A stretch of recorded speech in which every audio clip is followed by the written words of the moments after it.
Animation digitale les plus efficaces dans le point de vente, mon cher Philippe. C'est un sujet, il faut investir beaucoup d'argent ou il y a des idées simples qui sont très efficaces? Ah non, il y a des idées simples hein, dans l'animation et je pense qu'InStore va pouvoir bien nous en parler. Je pense qu'ils ont fait pas mal de choses sur le sujet. Alors Arnaud Doupe, donc InStore Digital, toi tu veux nous présenter quoi? Un système qui fonctionne?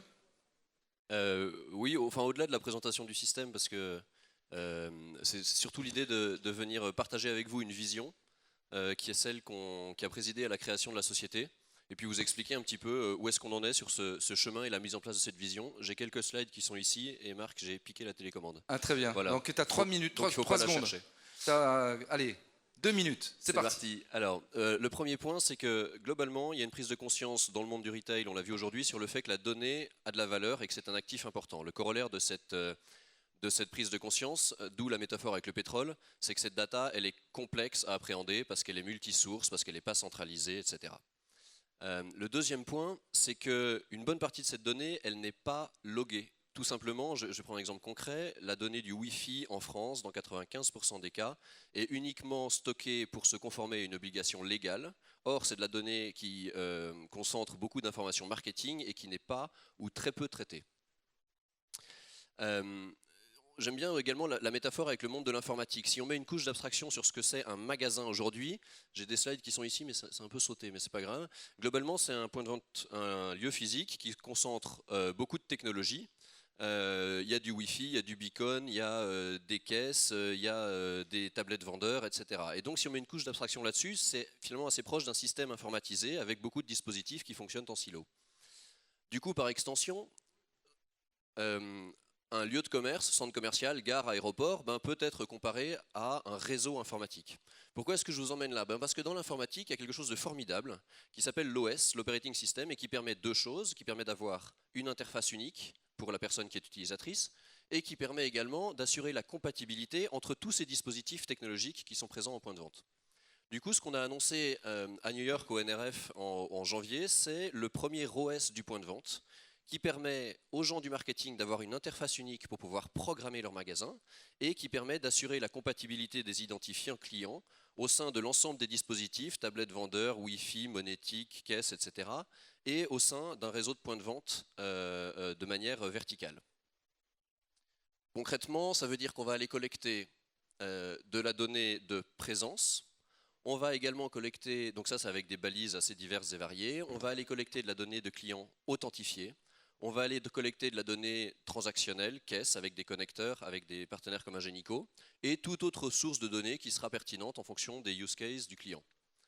Dans les lieux de commerce, on va récupérer les présences et l'authentification, il n'y a en général pas de transaction, et in fine, on va récupérer la first party data du client, donc des données CRM, et puis également de la donnée qui va provenir de son site web en posant des tags, ou de son application mobile en posant un SDK dans l'app. Ça nous permet d'avoir une offre de produits extrêmement progressive avec d'abord l'OS, donc IDOS, qui finalement gère toutes les sources de données. Ensuite, une famille d'applications dans les analytics. On améliore que ce qu'on mesure, donc c'est fondamental de commencer par analyser ce que font les gens sur le Wi-Fi, ce que font les gens dans le magasin, les parcours en omnicanal. Une famille applicative dans l'interaction, comment est-ce que j'engage le dialogue avec mon consommateur avant, pendant et après l'acte d'achat. Et puis, in fine, puisqu'on permet au retailer de se réapproprier sa donnée de proximité, il a la possibilité de la monétiser auprès de son écosystème. Bon, très rapidement, on voit trois marchés. Je vais passer très vite parce que sinon Marc, qui fait le timekeeper, va me faire signe. Ça a complètement sauté, c'est pas grave. Trois marchés, l'in-store analytics. Beaucoup d'acteurs, on se positionne dessus, mais on met cet in-store analytics au service de l'interaction. Parce que finalement, si vous traitez en silo l'analytics en magasin et l'interaction, vous allez manquer d'informations dans l'interaction et vous n'allez pas avoir de choses actionnables issues de l'analytics. Et le troisième marché sur lequel on se positionne plus modestement pour le coup, c'est ce travail de DMP qui consiste à venir cruncher de la data au sein de l'écosystème digital et de la remettre au service de l'interaction en point de vente. Voilà, globalement j'ai terminé. On a une interface qui est très simple. Vous retrouvez les grandes familles de produits et on a la chance d'avoir un certain nombre de clients qui nous font confiance sur les 6 premiers mois de la commercialisation et ça s'accélère à l'international. Voilà. Alors Philippe Luhartel qui a suivi ça de très près, qu'est-ce que tu en penses de son intervention, InStore Digital? Sa boîte, il a tous les outils pour bien bosser, mais il n'a pas tellement répondu en fait À la question. Bon. Ouais. Alors c'est très bien. Non, mais animation digitale et acte d'achat. Oui. Donc voilà, il faut. Je sais pas, on m'a demandé de faire un pitch sur bon, la d'accord. société en 4 minutes, donc je fais le pitch en 4 minutes. Christophe, Alors, Christophe. un mot de commentaire sur justement ces dispositifs qui sont maintenant à la disposition des retailers? En fait, ce que je trouve super intéressant sur l'animation digitale et l'acte d'achat, c'est qu'en fait, l'animation digitale, c'est justement la phase d'engagement. On en parlait hier de la séparation de l'engagement et de l'acte d'achat. Et donc, cette data, ces données, etc., elles sont là avant tout pour engager de plus en plus pour que cet acte d'achat se fasse, plus qu'être dans une approche de transformation pure et dure. On est là. Va plus loin, va plus loin. Et à un moment, le va plus loin, c'est forcément l'acte d'achat. Et donc, dans ces aspects-là, évidemment, la donnée est clé. Pouvoir générer de l'interaction, parce que moi, je comprends un tout petit peu, je viens de ce monde-là, donc en fait, on voit très bien par des moteurs comme ça ce qu'on peut faire. On peut faire des choses absolument géniales avec des conseils super bien foutus. Typiquement, se dire, je suis dans le monde de la beauté, je vais proposer un service totalement classique d'aide au choix de soins, de type de peau, etc. Et derrière, on fait rentrer du digital là-dedans. C'est ça qui est génial. C'est comment, à travers un service standard, on va créer, en utilisant ces données-là, des choses un peu plus fortes. Tout à fait. Alors Sandrine Guichard, directrice maison et décoration à La Redoute. Bonjour Sandrine. Bonjour. Vous êtes lilloise, c'est ça? Roubaisienne. Vous avez pris le TGV là ce matin? Tout à fait. Vous n'avez pas été prise en otage par les grévistes? Non. Tout s'est bien passé. Ça roule bien? Parfait. C'est vrai que Lille, c'est presque la banlieue de Paris. Hein. Oui, 1 heure. C'est ça. Alors La Redoute, comment se porte l'entreprise aujourd'hui? L'entreprise se porte comme on a écrit qu'elle devait se porter. C'est dans son business plan de redressement. D'accord. On perd encore un peu d'argent, mais on espère être à l'équilibre l'année prochaine. Et en tout cas, on suit la trajectoire qui était écrite au moment de la reprise, maintenant il y a 2 ans, de la société. D'accord. Donc toute la partie, vous n'avez pas de magasin physique pour l'instant? On en a 3. On a Oui. 3 boutiques Oui. à Paris pour nos activités maison, nos 2 marques Redoute Intérieure et AMPM. D'accord. Qui sont assez récentes, donc l'expérience est encore relativement récente. La plupart du business se fait donc sur Internet, je Absolument. suppose. Donc vous avez bien Ouais. réussi votre transformation, même si ça a été compliqué. Absolument, c'est encore en cours, on est encore en pleine transformation informatique et logistique en particulier. D'accord. Mais effectivement, 95% de notre business se fait sur le web aujourd'hui. D'accord. La transformation des hommes et des femmes, ça a été aussi, je pense que le chantier n'est pas terminé. Le chantier est quasiment terminé de ce côté-là. On est plutôt vraiment là sur la partie informatique et logistique en plein bouleversement et en pleine acquisition de nouveaux outils et d'un nouvel entrepôt qui est en train de démarrer, là, qui est un très gros investissement. Alors sur le sujet du jour, qui est donc l'animation digitale et actes d'achat, ce qui fonctionne le mieux, vous, qu'est-ce que vous avez à nous dire? Encore une fois, l'expérience est relativement récente parce que là, la photo que vous montrez, effectivement, c'est les magasins de mode qu'on avait il y a des années qui ont été fermés. Aujourd'hui, c'est plutôt sur la partie maison qu'on s'est relancé sur du magasin de centre-ville. Donc voilà, ça fait un peu moins d'1 an et même si ça démarre bien, l'expérience est encore courte. L'idée, c'est d'avoir une continuité effectivement du parcours client entre eux. Je regarde chez moi sur mon smartphone. Hein, aujourd'hui, un gros enjeu, c'est le smartphone, évidemment. Je regarde sur ma tablette, sur mon ordinateur et je vais en magasin et j'ai au niveau de la marque une expérience continue et je peux aller toucher ce fameux canapé que j'ai envie d'acheter, mais j'hésite un petit peu parce que c'est quand même un achat impliquant. Donc voilà, c'est rassurer les clients, c'est aussi gagner en notoriété. Et tous ces liens, ils sont à bâtir effectivement entre le monde digital et le monde physique. Mais nous, on a choisi d'aller vers le monde physique pour relancer ces marques. Donc vous avez choisi d'aller sur le monde physique pour exister, c'est ça, pour relancer les marques. Est-ce que vous avez l'intention de créer d'autres points de vente dans les années qui viennent? On a écrit effectivement un plan de développement qui est assez combien ambitieux. Combien de points de vente? C'est 10 à 15 boutiques par an, 10 à 15 D'accord. magasins par an, donc ça va être assez ambitieux en effet. Oui. Philippe, c'est intéressant ça, une grande marque comme la Redoute qui... Surtout en plus avec c'est AMPM en fait, hein, c'est ça votre... C'est AMPM et c'est la Redoute Intérieure, on Voilà. a 2 marques. Donc AMPM est déjà une marque très forte parce qu'elle est reconnue pour son design, la qualité de tout ce qu'elle fait. Donc c'est très agréable Moi, j'en ai marre de regarder le catalogue où on a envie de tout acheter et finalement avoir des belles boutiques à MPM. Je pense que c'est très très bien. Maintenant, après, il faut que le modèle de rentabilité, à un moment donné, puisse s'exercer, puisque des coûts des loyers, un coût de e-commerce, et pas se retrouver entre les deux Bien sûr. à avoir finalement deux modèles qui tiennent pas la route. Donc, il faut faire très attention Absolument. à la En fait, dose. ce qui est agréable, c'est que les magasins arrivent à se rentabiliser eux-mêmes assez rapidement, finalement. On a des structures assez légères et surtout, on observe un effet d'entraînement sur les achats sur le web, un effet de halo, finalement,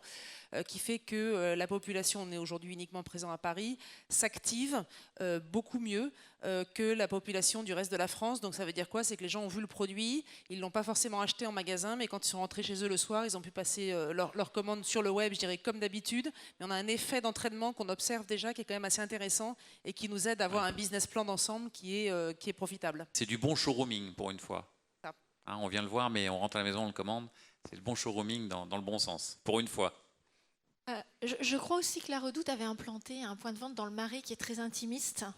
Oui. Et je trouve qu'effectivement, face à du digital qui est froid, ce côté intime est probablement quelque chose d'important. Refaire des petites structures où le client va avoir l'impression d'être chez lui. Oui, c'est pour ça que je parlais plus de boutiques que de magasins finalement, parce qu'on est sur du 150, 300 maximum mètres carrés, avec un côté, oui, de recréer du lien et un aspect, en plus il y a pas mal de bois dans le merchandising de cette boutique que vous évoquez, donc on s'y sent assez bien. Enfin, en tout cas, c'est ce que nous disent les clients. Donc ça permet aussi de faire le lien avec un module qui est plus froid, qui est le web, en effet. Et on sait qu'on a des banques comme ça qui ont refait complètement leur agence dans le 8e, où vous rentrez dans un appartement, on vous sert un petit café et vous êtes dans des grands canapés, donc vous êtes chez vous. On y va moins souvent, mais quand on y va, il faut qu'il se passe quelque chose et que ça soit intime.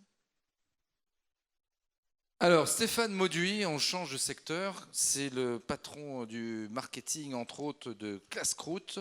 Donc, Classcroute, aujourd'hui, chaîne française, 100% française, hein, Eh oui. de restauration.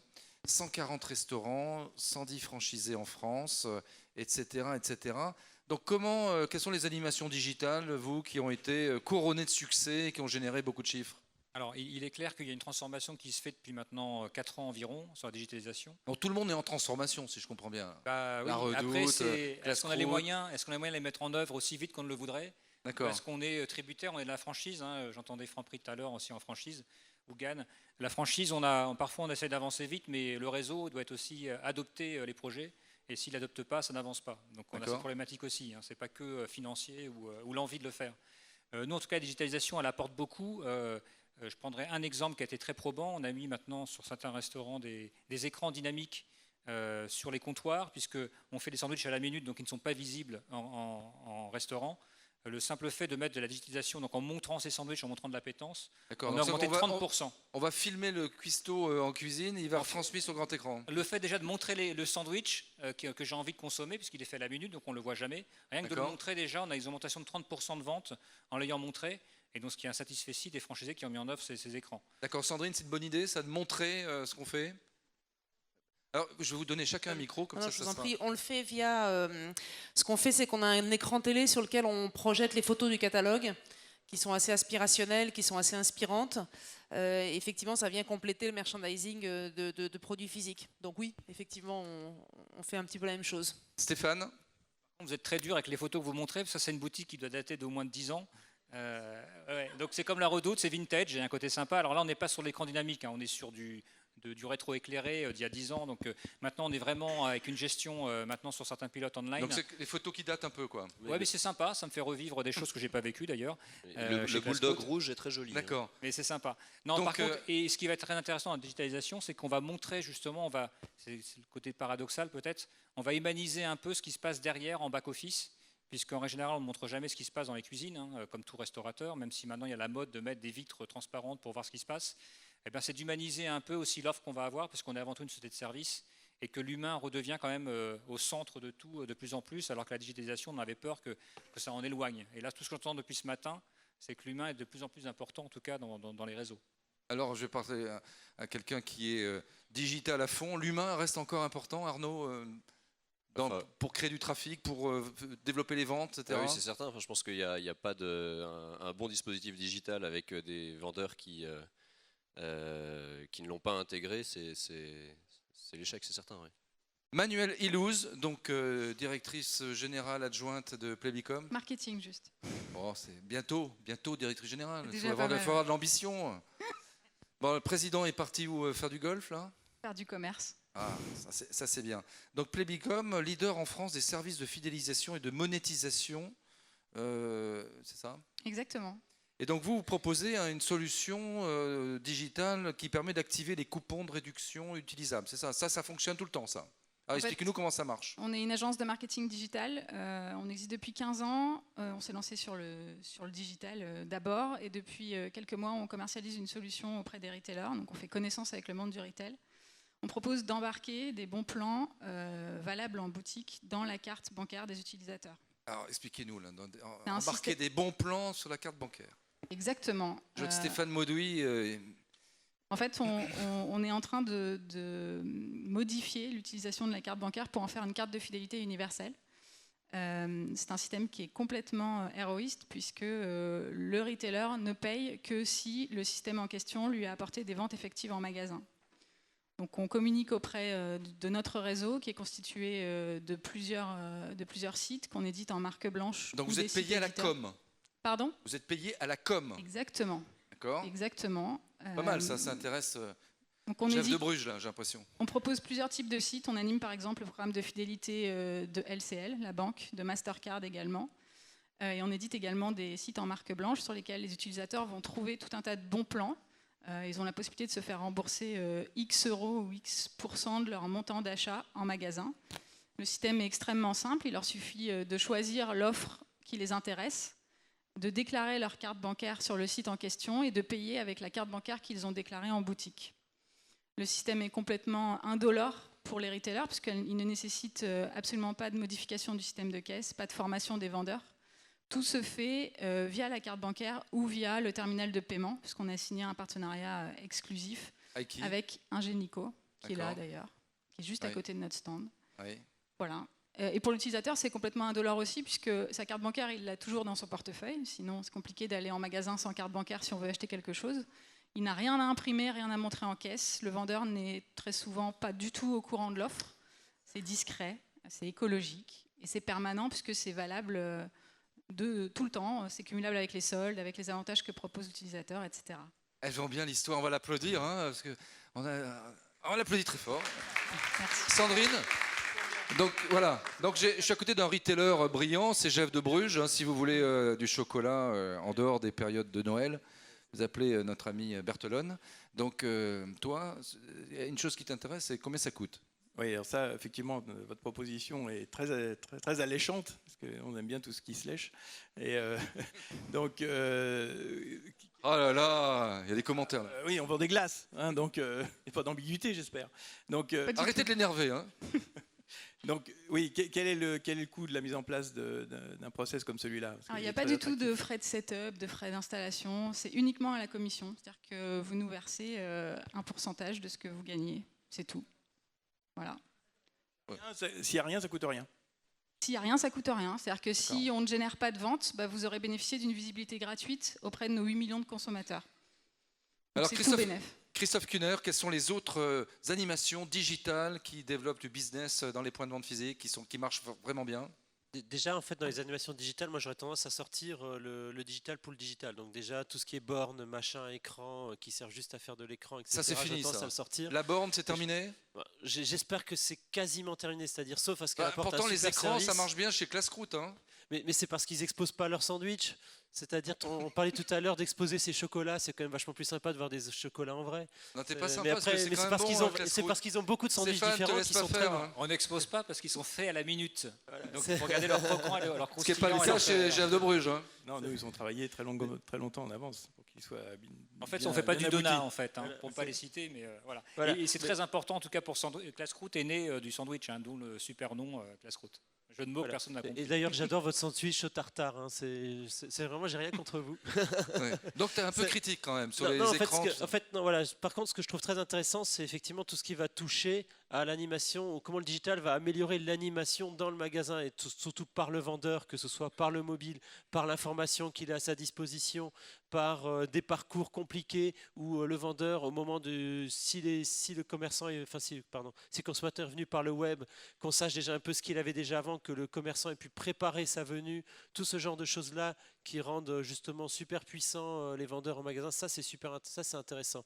Que ce soit donc dans le mode, on parlait tout à l'heure de beauté, de se dire du rendez-vous prix en utilisant le digital, que ce soit dans de l'achat technologique, etc., etc. Je trouve que l'animation commerciale gagne par la technologie, mais la technologie ne fait pas l'animation commerciale. Sandrine Guichard, donc la tablette dans les mains du vendeur, c'est quand même ce qui marche le mieux selon vous? C'est les deux, je suis complètement Ça- d'accord, c'est l'accompagnement, mais nous, comme on a une offre extrêmement large, qu'on peut présenter seulement 5% de notre collection dans nos boutiques, évidemment, d'avoir une tablette pour montrer l'ensemble des autres produits de la gamme, ça fait du sens, bien sûr. D'accord. Oui, Arnaud Dopp. Non, moi j'aime beaucoup effectivement ce qu'on appelle le CLO, donc le Card Linked Offers proposé ici par Publicom, parce que effectivement il n'y a pas cette question infernale de bonjour, est-ce que vous avez la carte de fidélité? Je trouve que c'est vraiment quelque chose d'intéressant. Et finalement, l'identifiant carte bancaire, c'est un identifiant qui est pertinent parce qu'il est unique. Et on peut le bridger avec d'autres informations. On a fait la preuve, par exemple, avec le leader mondial de la restauration rapide, qu'on savait faire le lien entre le téléphone mobile du client et le token de sa carte bancaire. À partir du moment où on a fait ce lien-là, on est en capacité d'interagir avec le client quand il rentre dans le restaurant, en prenant en compte son historique d'achat. Donc on transforme complètement en fait la compréhension et le moment où on identifie le client dans le point de vente. D'accord. Alors celui qui rend vos vendeurs, vos vendeurs super-héros, c'est ça? Tout à fait, oui. Georges Garnier, ça y plaît. Donc qu'est-ce que tu as à nous proposer, toi, comme animation qui défraie la chronique? Dans la continuité de ce que disait Christophe, c'est-à-dire il a raison quand il dit le digital ou la technologie n'est pas une fin en soi, c'est-à-dire que c'est comment elle est là pour servir le vendeur et servir l'acte de vente, servir le client en point de vente. Donc ce que dit Sandrine là, sur la Redoute, c'est tout à fait ça. Enfin, j'utilise la techno pour répondre à soit des douleurs que j'ai, parce que je ne peux pas tout exposer dans mon magasin, ou ce que disait Christophe, de dire je sers mon client et je me retrouve plus dans une situation où je lui dis non. Et nous, aujourd'hui, avec nos clients, on voit même un aspect psychologique qui est incroyable, c'est revalorisation du métier du vendeur. Et là-dessus, Régine a beaucoup de choses à dire. On est passé de vendeurs qui étaient complètement exaspérés de devoir dire non à leurs clients. Combien de fois j'ai pu moi-même avoir l'expérience de dire je voudrais acheter ça que j'ai vu sur le site à tel prix. Ah oui, mais ça, monsieur, c'est une SKU web. Ça n'existe plus, ça devrait même plus exister. D'accord. Régine Vanims.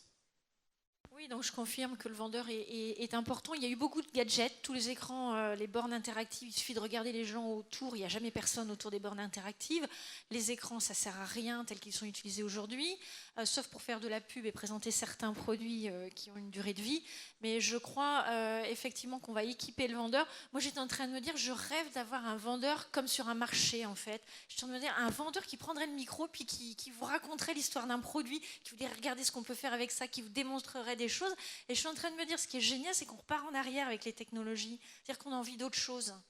Donc, réinventons le métier en allant chercher ce qui existait il y a 50 ans, peut-être. Alors justement, quand on parle de ce qui se passait il y a 50 ans, moi je pense à Jeff de Bruges, avec son manager, Eric Berthelon. Donc finalement, les animations qui marchent le mieux, c'est les plus simples. C'est quoi? Ouais. Écoute, donc les 30 ans, c'est cette année, hein, donc c'est pas les 50. Moi, ce qui m'apporte dans le réseau, c'est l'effet boomerang. Un client satisfait revient tout le temps. Je le répète ça à longueur de journée. Travailler cette notion de retour du client satisfait. On disait avant, un client satisfait, on parle à 5, un client mécontent, on parle à 20. Aujourd'hui, on multiplie ça par 1000 ou 2000 par le phénomène des réseaux sociaux. Alors, ce qui marche, c'est click and collect. Alors, notre système de chocolat qui se vend à Noël et à Pâques, j'ai des magasins remplis qui font 50 mètres carrés. Au mois de décembre, ils devraient en faire 200. Et puis, au mois de mai, il ferait bien d'en faire 20, ça suffirait. Donc, le click and collect dans cette organisation fonctionne très bien. J'ai juste une limite, c'est comment je range mes sacs. Parce que quand j'ai 50 ou 60 clients dans mes 40 mètres carrés, où est-ce que je mets ces sacs qui l'attendent pour être servis rapidement? Mais ce système-là, dans un monde où on est dans la dégustation, dans la gastronomie, entre guillemets, est sans doute le plus efficace. Parce que j'attends pas, et comme je reviens 2 fois, j'ai commandé, je viens chercher mon sac à nouveau, donc il me manquait encore un petit quelque chose, et c'est ce que fait le vendeur, d'en rajouter un peu plus, et le tour est joué, quoi. C'est que des histoires de sacs, en fait. Oui, je ne sais pas ce que tu veux dire par là, mais... Non, mais c'est vrai, Christophe, Après, c'est c'est une histoire de problématique, sac. Alors là, après, c'est une histoire de logistique nouveau, c'est-à-dire oui. comment amener très rapidement ces éléments-là au bon moment. Bon, moi, ce qui m'intéressait, c'était aussi de revenir un peu sur la question clé du pourquoi en fait les clients viennent dans un point de vente. On a toujours tendance un peu à penser quand on est retailer qu'ils viennent pour le sourire du commerçant, ses bons conseils, etc. C'est absolument faux. Il y a pas mal d'études qui ont prouvé que la première raison pourquoi ils viennent, c'est pour voir le produit en un, pour pas payer les frais de port en deux et pour voir le produit tout de suite en trois. Et en fait, toute l'animation commerciale doit se faire autour de ça. C'est-à-dire, je vous donne ce produit très vite, je vous apporte tout ça très très vite, ainsi de suite. Et après, derrière, hop, on apporte les bons petits compléments pour faire de l'upsell, du cross-sell, etc. Mais il faut partir de ces trois raisons-là premières du pourquoi le client vient dans un point de vente. Stéphane Mauduit. Ce qui est intéressant, c'est que le digital fonctionne pour tous les secteurs. Depuis ce matin, j'entends des choses avec des variés. Pour rejoindre ce que disaient les bons chocolats, le click and collect, on le fait aussi, on le teste et ça marche énormément bien. Le seul frein aujourd'hui, c'est le ticket restaurant qui est très prisé en France et qui n'est pas encore dématérialisé comme il se doit. Donc il y a ce blocage. Mais effectivement, c'est la logistique qui va être le point d'orgue de est-ce que je peux faire, pas faire. Nous, on a en plus du chocolat, je ne sais pas si c'est... Oui, il n'y a pas la fraîcheur, enfin le frais. Nous, un sandwich, il faut le tenir au frais, ou un plat, il faut qu'il soit en LS, donc en libre-service réfrigéré. Et donc un franchisé ne va pas le faire parce qu'il n'a pas les capacités A. Mais par contre, le client nous le demande. Donc je disais ce matin, on est consumer centric. Je crois qu'il faut aussi aller vers ce vers quoi le client a envie qu'on aille. On dit que les bornes, ce n'est pas forcément l'avenir. Juste un exemple, ce qu'on a parlé de McDo, je pense. La boutique numéro 1 en chiffre d'affaires, c'est Champs-Élysées, 13 millions d'euros. Une boutique McDo, 13 millions d'euros. En France, le record du chiffre d'affaires. C'est tout digitalisé, il y a des bornes partout maintenant, il y a de moins en moins d'humains et ça fonctionne. Et c'est plus 20% de chiffre d'affaires après l'installation des bornes. Exactement. Donc nous, on y pense aussi et je pense qu'à un moment donné, il ne faut pas vouloir inventer le fil à couper le beurre. À un moment donné, il faut aussi y aller et parce qu'ils ont aussi amené le client, ils ont imposé entre guillemets à un client une façon de consommer et d'acheter. Donc nous, on doit aussi suivre parce qu'on ne peut pas nous tout révolutionner. Et nous, Classroute, on est tout petit face à des gros leaders. Donc à un moment donné, on suit aussi la tendance. Régine ? Oui, mais j'aurais tendance à dire c'est les valeurs McDo, quoi. On est dans une logique McDo, on est dans du drive. C'est pas celle de chef de Bruges. Voilà. Oui, Voilà. Sauf que le consommateur qui a une habitude d'achat chez McDo, il va vouloir la même chose, que c'est souvent très bien fait. Contamination, ouais, Parce que les bornes sont les meilleures bornes aujourd'hui de vente en restaurant. Hein. On les a testées, on en a testé plein. Et ils sont toujours très jusqu'au boutisme de leur projet. Et le consommateur recherche la même chose ailleurs, j'allais dire malheureusement, mais on peut pas aller à l'encontre. Il y aura un effet contamination, mais jusqu'où aller et Oui. qu'est-ce qu'on peut proposer de différent dans cette trajectoire pour se différencier de chez McDo en fait. Même si on leur propose un écran, C'est le produit qui va être différent après. Est-ce que ça Parce que suffit les bornes McDo ont quand même quelque chose de juste magique, c'est que là où avant le consommateur devait expliquer à quelqu'un qui écoutait un mot sur deux de ce qu'on disait, qui se trompait une fois sur deux, etc., qui comprenait pas qu'il fallait sortir les cornichons du Big Mac, là ça se fait en 3 clics sur une borne, c'est juste magique. Et là on a un vrai service ajouté. Et lui, les monoproduits. C'est pas de la dématérialisation pour la dématérialisation, c'est un vrai service ajouté, c'est-à-dire en quelques clics j'ai fait mon truc, je vais m'asseoir à table, le plat est directement livré, j'ai plus besoin de faire la queue devant plein de gens, c'est un vrai service, quoi. Alors, il y a une étude récente qui a montré, effectivement, qui a fait des tests. On a mis une tablette au milieu, comme ça se fait, pour qu'il y ait la commande qui se fait sur tablette. C'est un truc, les gens trouvent ça génial. C'est-à-dire les retours sont extrêmement positifs en termes de fonctionnalité, de choix, de liberté, d'apprentissage, de mélanger sa pizza et de prendre ce qu'on veut, d'échange social. Donc l'écran et le partage d'écran devient un endroit ludique où on apprend ensemble et on n'est pas stressé par un vendeur qui regarde ce qu'on va mettre dans notre assiette et qui attend. Donc on sent qu'on a effectivement une clé d'entrée possible avec certains clients à certains moments. Donc, alors réaction de Alain de Bonobo. Alors moi, ce que je voulais exprimer, c'est que l'animation digitale, c'est peut-être la chance ou une des dernières chances du commerce physique traditionnel. Clairement, aujourd'hui, c'est une réalité du prêt-à-porter d'avoir des baisses de fréquentation chroniques dans nos magasins physiques. Et tout le multicanal, le click and collect, les réservations, l'extension de gamme dont on n'a pas parlé ici, c'est une des bonnes raisons de revenir dans des magasins physiques. Et on le voit clairement, la démonstration et l'efficacité de ces services. Amen. Oui, je voudrais rebondir là-dessus. Il me semble qu'il y a deux notions qui n'ont pas été abordées sur le thème de l'animation digitale et de sa corrélation avec l'acte d'achat. La première, c'est le tracking. Comment est-ce que je fais pour mesurer l'impact de mon digital sur mes ventes en magasin? Et puis la deuxième question, c'est la gestion de la pression marketing. Comment est-ce que je fais en sorte pour que mon client ne se prenne pas dans la même heure ou dans le même quart d'heure un push in-app, un SMS et une adresse email? Et comment est-ce que je fais pour gérer cette pression marketing d'un canal à l'autre? Georges Garnier, justement, la réponse. Justement, ça, alors moi je dirais, alors je prêche ma paroisse, via le vendeur, où justement de façon automatisée, Arnaud en parlait, où les services marketing peuvent définir déjà des règles en amont, du coup les pousser automatiquement sur les tablettes des vendeurs, et de façon, voilà, j'identifie Marc sur ma tablette, je sais que j'ai le droit de lui octroyer moins 30%. Et là, mon client en face de moi, il est super heureux. Voilà. Je crois qu'il y a aussi un élément important, c'est que par exemple, nous, Classe Croûte, le rush, c'est midi 14h. Donc on a 2 heures. En fait, un restaurant Classe Croûte n'ouvre que le matin jusqu'à 15h. Et le pic, les 90% du chiffre d'affaires, c'est sur 2 heures. Donc l'outil digital nous aide à renforcer cet acte d'achat. Et justement, quand il n'y a plus un sandwich, quand il manque une matière première, il va l'orienter sur autre chose. Et là, le digital nous aide parce qu'on est très réactif pour amorcer cette information auprès du client. Mathieu Bourgeois, Non, de Simon et Associés.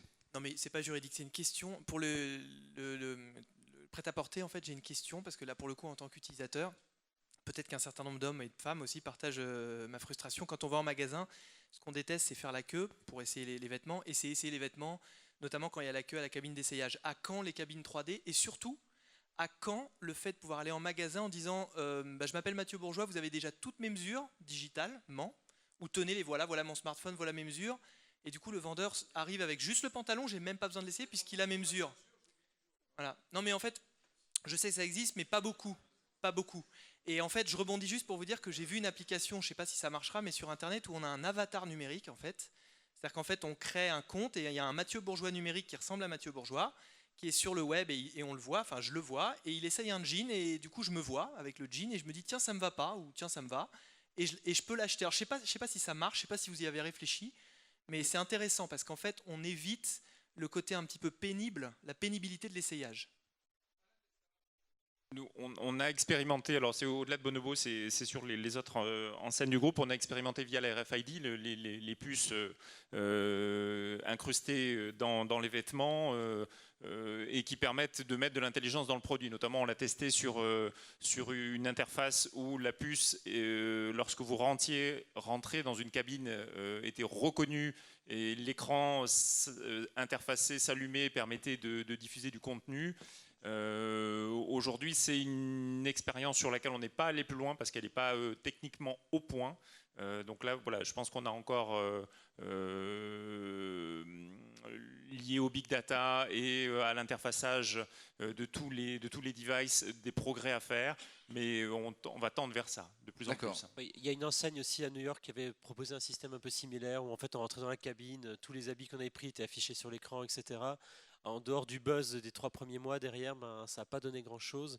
Et en fait, typiquement, ce genre de questions, on sait que typiquement les hommes détestent essayer les habits, rentrer dans un magasin, passer des plans, etc. On voit qu'il y a aussi pas mal de services justement de stylistes en ligne qui font des envois vers la maison, etc.